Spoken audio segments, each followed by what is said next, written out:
I think it was in 2012 that I read my first Alice Miller book.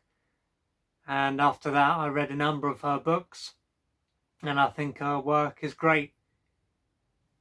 She's very much a pioneer when it comes to child abuse and the effect this can have on someone, and how child abuse has been covered up out of the need to protect the parents. And due to this, someone is not only abused, but they also suffer greatly for the rest of their life. Unless, of course, they are able to face up to what took place. But thanks to all the defenses and the need to idealize their parents, it can be very challenging for them to, and also to avoid their own pain, it can be very challenging for them to face reality and to face up to what took place. And perhaps last year I came across this book here. And this is called Pictures of a Childhood. It says on the front, author of the drama of being a child, Alice Miller, is internationally acclaimed for her work on the causes and the effects of child mistreatment.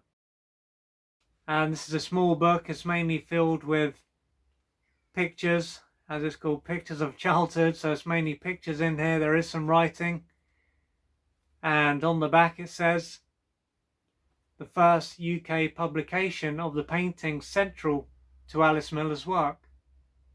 In Pictures of a Childhood, Alice Miller explores the connection between childhood and that creative activity which somehow permits us to come to grips with the demons of our past, to give them form to the chaos within, and thereby master our anxiety. Having realized in the early 70s a lifelong desire to paint, Alice Miller found an unfamiliar world emerging from her paintings, not the nice world of her childhood, to which she had always testified, but one of fear, despair, and loneliness.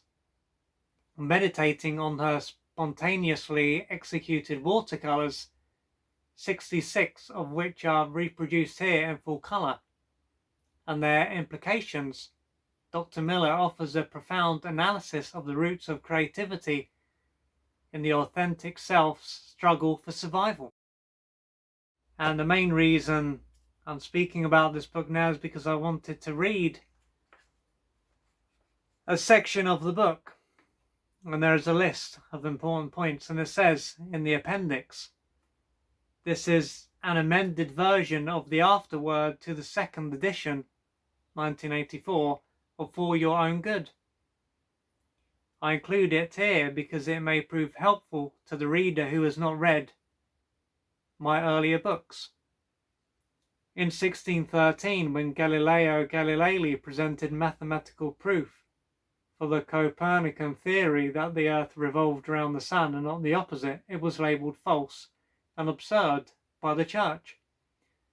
Galileo was forced to recant and subsequently became blind. Not until 300 years later did the Church finally decide to give up its illusion and remove his writings from the index. Now we find ourselves in a situation similar to that of the Church in Galileo's time. But for us today, much more hangs in the balance. Whether we decide for truth or for illusion, we will have far more serious consequences for the survival of humanity than was the case in the 17th century. For some years now, there has been evidence that the devastating effects of the traumatization of children take their inevitable toll on society, leading to inconceivable violence in society and to the repetition of child abuse in the next generation. A phenomenon that we are still forbidden to recognize. This knowledge concerns every single one of us, and if disseminated widely enough, should lead to fundamental changes in society, above all to a halt in the blind escalation of violence.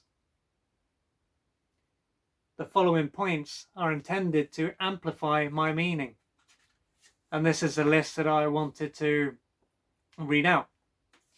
Number 1, all children are born to grow, to develop, to live, to love, and to articulate their needs and feelings for their self-protection. Number 2, for their development, children need the respect and protection of adults who take them seriously, love them, and honestly help them to become oriented in the world. Number 3, when these vital needs are frustrated and children are, instead, abused for the sake of the adult's needs by being exploited, beaten, punished, taken advantage of, manipulated, neglected, or deceived without the intervention of any witness, then their integrity will be lastingly impaired.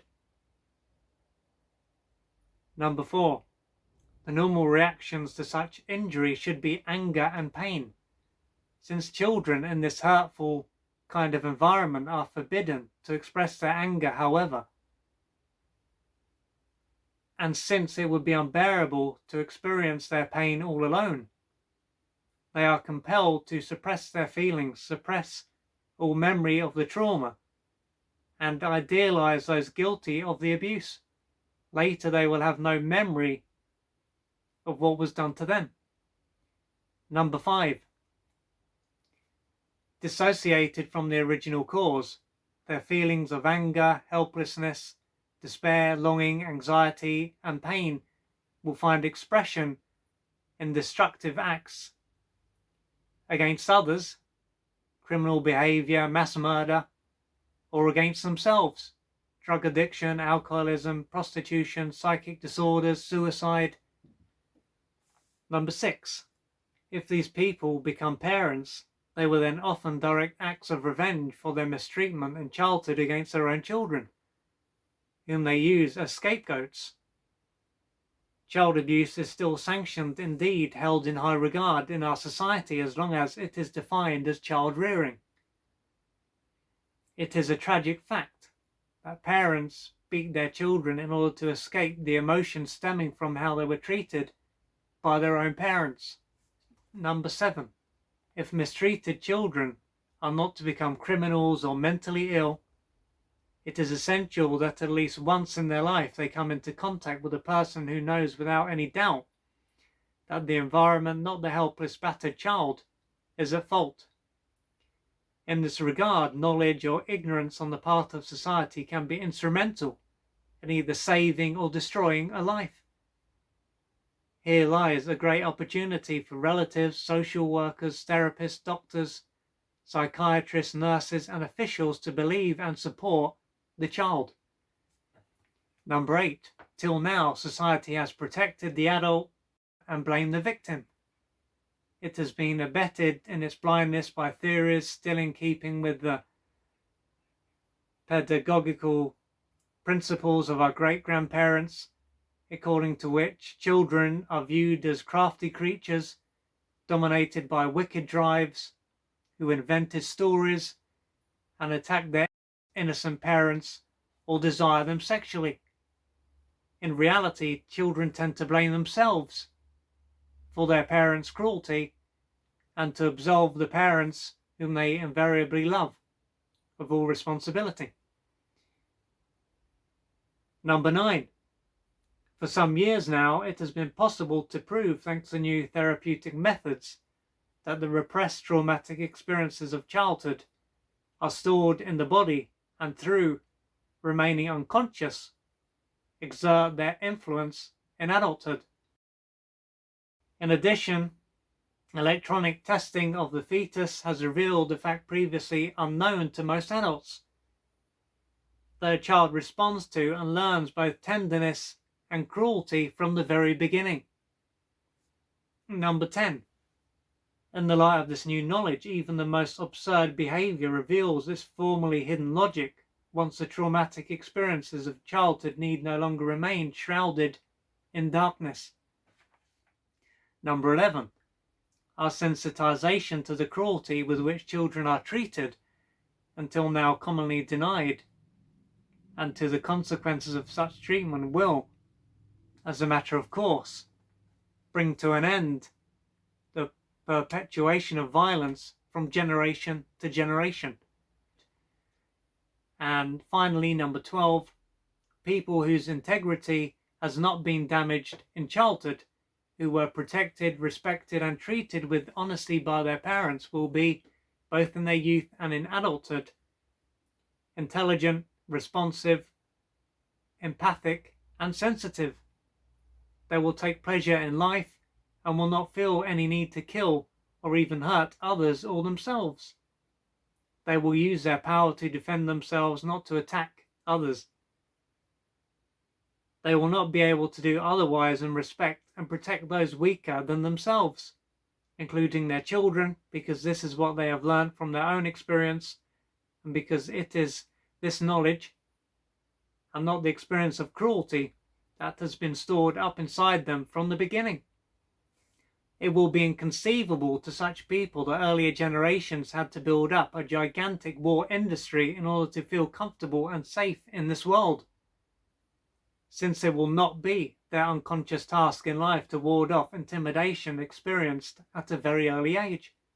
They will be able to deal with attempts at intimidation in their life more rationally and more creatively. Now, that to me completely nails it. I agree with all those points, and perhaps you agree with them too. However, if you like the sound of that and you haven't read any of Alice Miller's work, and you had a very brutal childhood yourself, then I would certainly recommend reading her work. And again, here is the cover of this book, if you're looking to pick this up. So I hope you've enjoyed that video, and feel free to let me know your thoughts below.